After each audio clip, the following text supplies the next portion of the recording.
जो संवाद हुआ है उसकी बात करते हैं महर्षि पराशर जी कि मैत्रेय जी वो परब्रह्म परमात्मा जिसके लिए मैंने वासुदेव शब्द बताया, जिसको हम भगवान कहते हैं,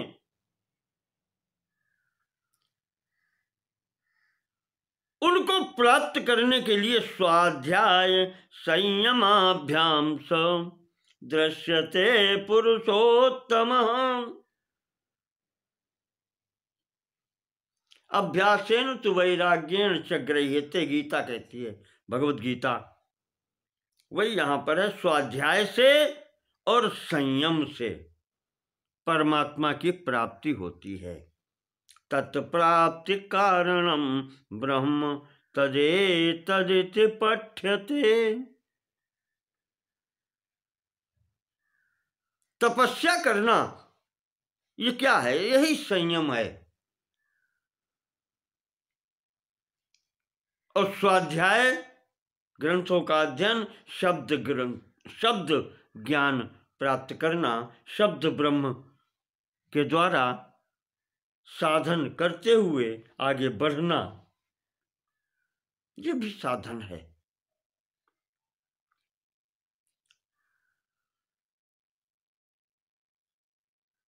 पराशर जी कहते हैं कि मैत्रेय जी, यहां पर ब्रह्म को प्राप्ति करने के लिए जो साधन होता है उसे भी ब्रह्म ही कहते हैं। ब्रह्म प्राप्ति के लिए जो हम साधन करते हैं वो भी ब्रह्म स्वरूप ही है, उसे भी हम ब्रह्म ही कहते हैं।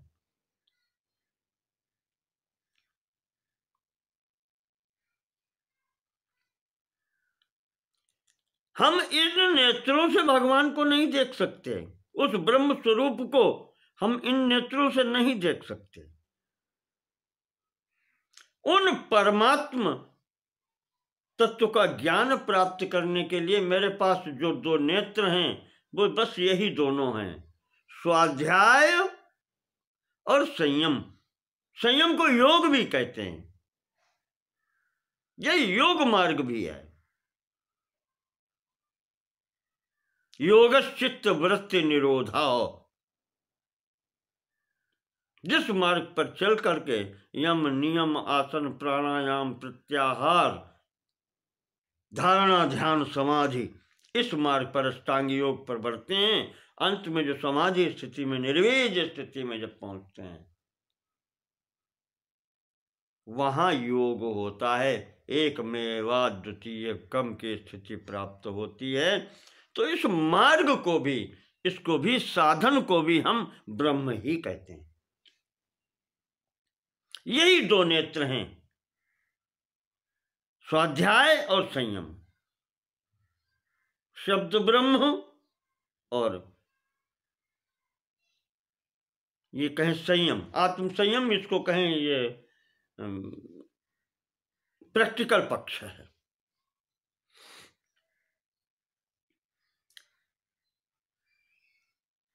तो मैत्रेय जी कहते हैं कि भगवान आप ये बताइए, जो बात आपने कही कि जिसको इसको जान लेने पर भगवान को देखा जा सकता है, यही दो नेत्र हैं,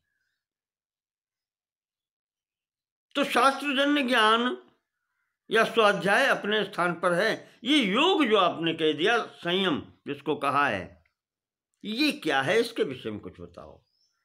पराशर जी कहते हैं कि ऐसे महाराज निम्न के वंश में दो लोग हुए हैं, एक का नाम था केशिध्वज, दूसरे का नाम था खांडिक्य।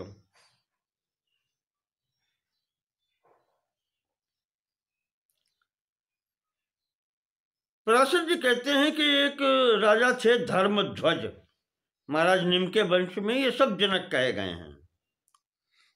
उनके दो पुत्र हुए, अमितध्वज और कृतध्वज। इनमें से जो कृतध्वज हैं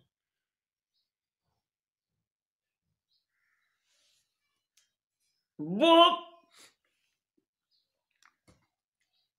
अध्यात्म शास्त्र में प्रवीण थे। इन्हीं का पुत्र था केशिध्वज, और जो दूसरे भाई हैं अमितध्वज, उनका पुत्र था, उसका नाम था खांडिक्य। खांडिक्य जो थे वो कर्म मार्गी थे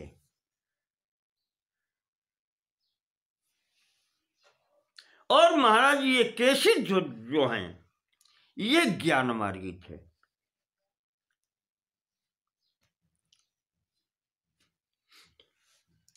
वो कर्मकांडी थे खांडिक्य, और केशिध्वज जो है अध्यात्म मार्गी। हुआ ये कि घर की बात है, वो परस्पर परिवार में ईर्ष्या होती है, एक दूसरे को पराजित करने की स्थिति में रहते हैं। एक समय आया कि केशिध्वज ने खांडिक्य को राज्य से हीन करके हटा दिया। तो खांडिक्य जो कर्मकांडी है वो यहां से जंगल को अपने पुरोहित और मंत्रियों के साथ में चला गया। केशिध्वज ज्ञाननिष्ठ था, ज्ञान दृष्टि रखते हुए भी अब क्योंकि राजपद पर बैठा है तो यज्ञादि कर्म उसे करने ही थे, राजा का कर्तव्य है, वो उसने भी किए। उसको उतनी अच्छी जानकारी नहीं थी। अध्यात्म की स्थिति अलग है, कर्मकांड की अलग है। एक दिन की घटना है कि यज्ञ राजा केशिध्वज यज्ञ कर रहे थे, यज्ञानुष्ठान चल रही थी, उसमें जो यज्ञ धेनु थी जिसके द्वारा प्राप्त हवि से यज्ञ हो रही थी, गाय का दूध, घृत, पंचगव्य जो है वो सब हवि होता है, वो सब यज्ञ कार्य के लिए प्रयुक्त होता है। जिस गाय का ये सब प्राप्त होता था, अचानक रात्रि में किसी हिंसक जंगली व्याघ्र, सिंह आदि ने उसको समाप्त कर दिया। अब प्रातःकाल ये जब देखा तो महाराज केशिध्वज संकट में पड़ गए कि अब क्या हो। जिसके ऊपर आधारित पूरी यज्ञ थी वो होम धेनु समाप्त हो गई। तो उन्होंने अपने ऋषियों को, जितने वहां पर थे यज्ञ में उपस्थित, सबको बुलाया, संत मुनियों को। अब वहां निर्णय नहीं हो पा रहा कि अब आगे किया क्या जाए। सब कहते हैं कि आप अगले से पूछिए, उससे पूछिए, उससे पूछिए, स्वयं कोई उत्तर नहीं दे पा रहा।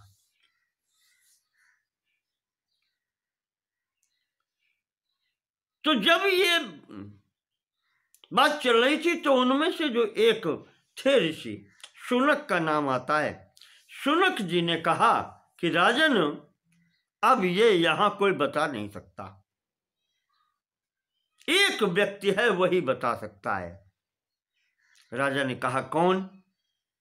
तो शुनक कहते हैं कि राजन, वो तुम्हारा वही भाई है जिसको तुमने घर से निकाल दिया और जिसके राज्य पर तुम अधिकार करके बैठे हो। इस संबंध में अब वही जानता है कि उचित क्या, अनुचित क्या और क्या करना है, जिसे तुम शत्रु मान बैठे हो।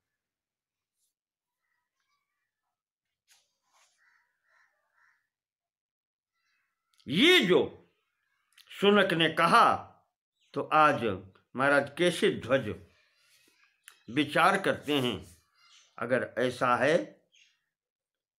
तो सचाहतं व्रजाम्येष प्रष्टुम आत्मरिपुम मुने।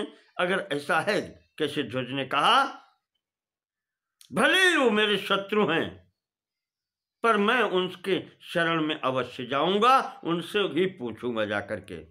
प्राप्त एव महायज्ञो यजिमाम सहनिष्यति, प्रायश्चित्तम अशेषेण सचेत पृष्ठो वधिष्यति, ततश्चाविकलो योगो मुनिश्रेष्ठ भविष्यति। कहते हैं उनकी शरण में जाने पर अगर वो क्रोध से मुझे मार भी डालेंगे तब भी मेरा यज्ञ पूर्ण हो गया, फिर मुझे कोई चिंता नहीं। और अगर पृष्ठो वधिष्यति, मैंने पूछा, उन्होंने उचित सन्मार्ग मुझे बतलाया, तो फिर यज्ञ विधिवत पूर्ण होगी, इसमें भी कोई शंका नहीं है। पराशर जी कहते हैं इस प्रकार से वो संकल्प लेकर के सभा में कह के केशिध्वज वहां से उठते हैं और वन में अपने भाई के पास जाते हैं, खांडिक्य के पास। रथ से उतर पड़े, मृगचर्म धारण किए हुए हैं। उधर वो खांडिक्य जो कर्मकांडी है, वो जंगल में देख रहा है कि घर से तो निकाल ही दिया, और आज ये रथ पर बैठ करके इस स्थिति में यहाँ पर क्या हमें मारने आता है, तो उसने भी अपना बाण धनुष पर चढ़ा लिया। देख करके जब शत्रुता है तो है, बाण चढ़ा लिया और कहता है कि सावधान, वहीं खड़े हो जाओ। ये जो तुम मृगशाला लपेट करके आए हो, ऋषि का स्वरूप बना करके आए हो, ये क्या तुमने कवच समझ रखा है? ये कवच की तरह तो प्रयोग कर रहा है कि मुझको ऋषिवत या मुनिवत व्यक्ति मानेगा, मेरे ऊपर बाणों का प्रहार नहीं करेगा।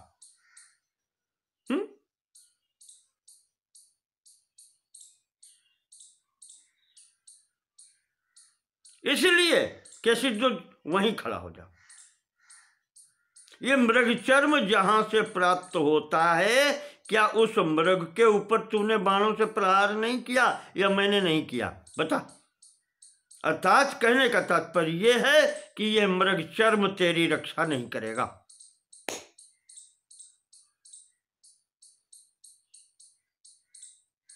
तू मेरा शत्रु है, तूने मुझे घर से निकाला है, आज तू बच करके नहीं जाएगा। ये जो कहा तो केशिध्वज दूर से ही हाथ जोड़ के खड़े हैं।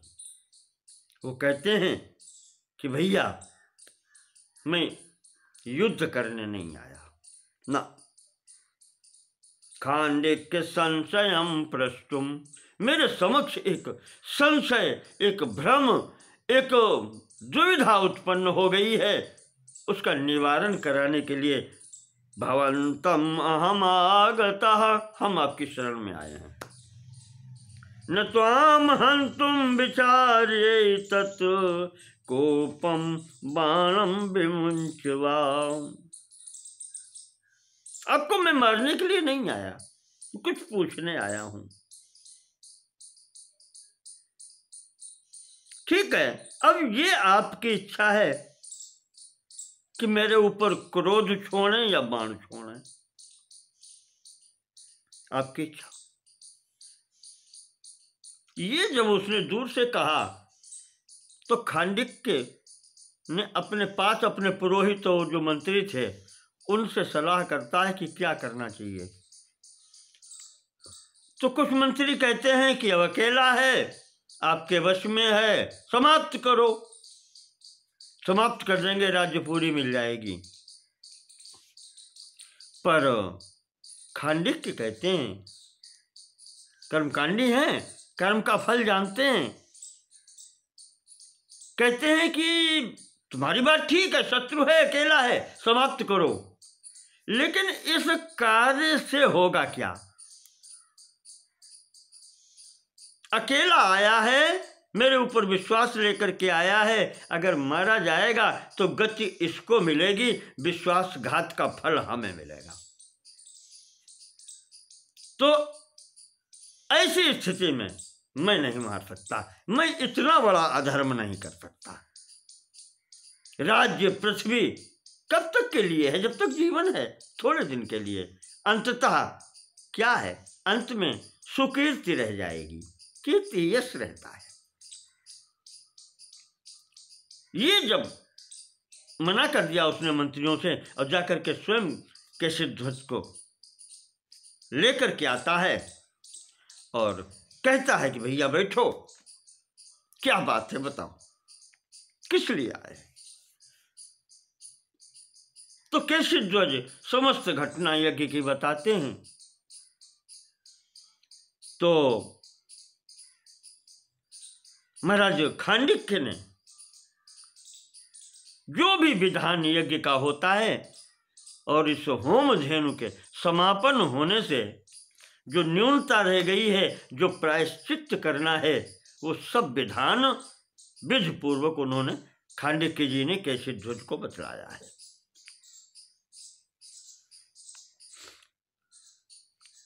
वो विधान जान करके महाराज जी केशध्वज घर पर आते हैं यज्ञशाला में, और वहां वो सब विधान से अपना कार्य पूर्ण करते हैं। यज्ञ जब पूर्ण हो जाती है तो महाराज केशध्वज को विचार आता है कि मैंने किसको पराजित करके घर से निकाला, और अंततः उसने मेरे उस कार्य को पूर्ण कराया जहां पर किसी की गति नहीं थी। सब लोगों का मैंने मान सम्मान किया, जितने यहां पर यज्ञशाला में आए थे, ब्राह्मण क्षत्रिय जो भी भाग लेने, देवता, सबका मैंने सम्मान किया। पर जिसने मुझे एक भीषण कष्ट से मेरा उद्धार किया, और वो भी मेरा भाई होता है, उसका मैंने कोई सम्मान नहीं कर पाया। ये संकल्प आज महाराज केशध्वज के आत्मग्लानि होती है। जाकर के वहां पुनः उसी वन में जहां खांडिक्य जी रहते हैं, फिर पहुंचे वहां पर। वही स्थिति फिर बनी कि तुम अब क्या करने आए हो। उन्होंने, खांडिक्य ने फिर सरसंधान कर लिया। तो केशध्वज कहते हैं कि भैया क्रोध मत करो, क्रोध मत करो, मैं कोई अपराध करने नहीं आया। मैं केवल इसलिए आया हूं कि जो आपने मेरा मार्गदर्शन किया था, आज आप गुरु पद को प्राप्त हो गए। स्वतः ऐसा मार्गदर्शन गुरु ही करता है। आज मैं शिष्यवत आपकी सेवा में उपस्थित हूं, गुरु दक्षिणा देने आया हूं। जो आप मांगेंगे वो दूंगा। महाराज केशध्वज ये संकल्प कर दिया आज, भैया जो भी आप मांगेंगे गुरु दक्षिणा में वो सब दूंगा। आज मंत्रियों ने इशारा किया कि राज्य ले लो सब इसकी, आज ये देने ही आया है। नहीं, पराशर जी कहते हैं खांडिक्य ने विचार किया, और विचार करके फिर वही बात उसके हृदय में आई कि राज्य का करेंगे क्या, और ये निश्चय करके राजा खांडिक्य केशध्वज से कहते हैं तुम मुझे गुरु दक्षिणा देने आए हो। कहा हाँ भैया, आपने मेरा इस कर्म मार्ग में मैं भटक रहा था, आपने मेरा उद्धार कर दिया, तो अब मैं आपसे गुरु दक्षिणा देने आया हूं। आप मेरे पूज्य हैं, गुरु हैं। तो खांडिक्य कहते हैं कि आप देंगे जो मैं मांगूंगा। उसने कहा बिल्कुल देंगे। केशध्वज ने कहा आप चिंता मत करो, जो भी मांगोगे सब देंगे। तो खांडिक्य जी कहते हैं कि बाणमित्येव तेनोक्तः खांडिक्यस्तमथा ब्रवीत भवान् अध्यात्म विज्ञान परमार्थ विचक्षणः। खांडिक्य जी कहते हैं कि केसरी ध्वज अध्यात्म ज्ञान में, परमार्थ ज्ञान में आप विलक्षण हैं, विचक्षण हैं, सब कुछ जानने वाले हैं, अध्यात्म ज्ञानी हैं। तो यदि चेदीयते मह्यम, और अगर आप मुझे कुछ देने ही आए हैं तो देने योग्य बात केवल एक ही रह जाती है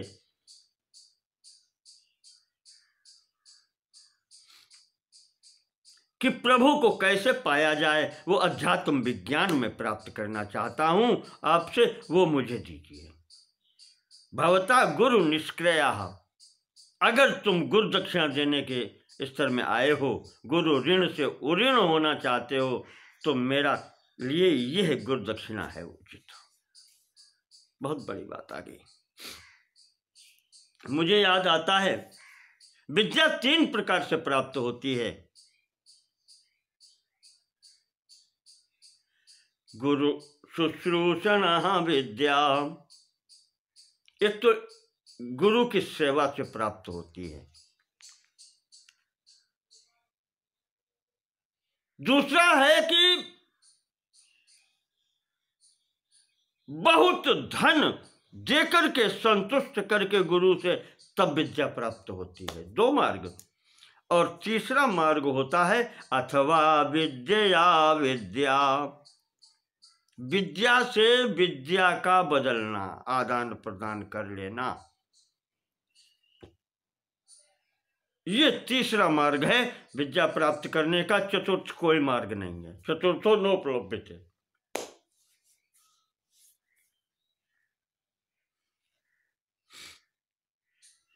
तो ये विद्या विद्या आदान प्रदान हो रहा है। मैंने आपको कर्म कांड संबंधी दीक्षा दी जिससे आपकी यज्ञ पूर्ण हुई, उसके बदले में अब ये अध्यात्म विद्या आप हमें दें, ये स्थिति बनती है। ये खांडिक्य जी ने मांगा है यहां पर। तो ये मांगने पर महाराज केसरी ध्वज ने आज खांडिक्य को वो ब्रह्म योग का उपदेश दिया है। ब्रह्म ज्ञान कैसे प्राप्त होता है इसका उपदेश किया है वहां पर। और इसका केवल उतना ही है तात्पर्य जहां मैं हर स्थान पर बतला चुका हूं कि आत्मा अलग है और शरीर अलग है। शरीर को आत्मा मानने की भूल न करो।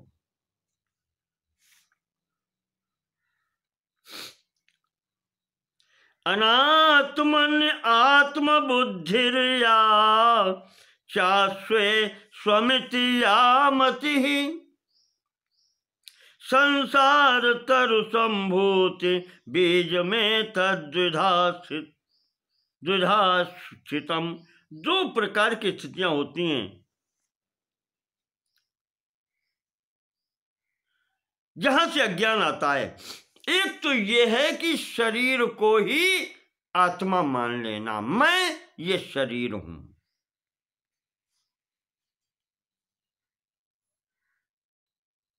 और जो मेरा नहीं है उसको मेरा मान लेना। मैं अरु मोर तोर तय माया, बस यही है, इतना ही है। ये संसार की उत्पत्ति का बीज यहीं से है, संपूर्ण माया की उत्पत्ति यहीं से है, और इसी के बंधन में आदमी हम सदैव पड़ा रहता है। शरीर अलग है, आत्मा अलग है। आत्मा आपको पहले जो गुण बताए हैं परमात्मा तत्व के, वो सब गुण इसमें हैं। और शरीर क्या है? मृण्मयम् हि यथा गेहम् लिप्यते वै मृदम्भसा पार्थिवोऽयं तथा देहो मृदम्बालेपनस्थितः। जैसे इस रहने वाले घर को मिट्टी का जो बना है, इसको मिट्टी और जल से लेकर के इसका लेपन और संरक्षण करते हैं, उसी प्रकार से ये 5 तत्वों से मिलकर जो शरीर बनता है और उन्हीं तत्वों से उत्पन्न अन्न के द्वारा इसका पोषण, लेपन और संरक्षण किया जाता है। तो जैसे वो रहने के लिए घर है, उसी प्रकार से ये शरीर भी एक घर है। जिंदगी एक किराए का घर है, एक नजदीक दिन तो जाना पड़ेगा। तो इस प्रकार से यहां पर ये महाराज जी ने उपदेश दिया है। पंचभूतात्मकैर्भोगैर् पंचभूतात्मकं वपुः आप्यायते यदि ततः पुंसो भोगोत्र किम कृतः। पंचभूतात्मक शरीर है और पंचभूत युक्त अन्न से इसका पोषण होता है। तो इसमें उस आत्मा की भूमिका कौन सी है? उस आत्म तत्व की भूमिका क्या है?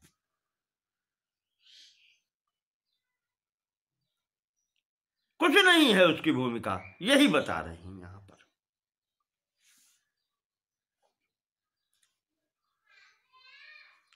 तो महाराज खांडिक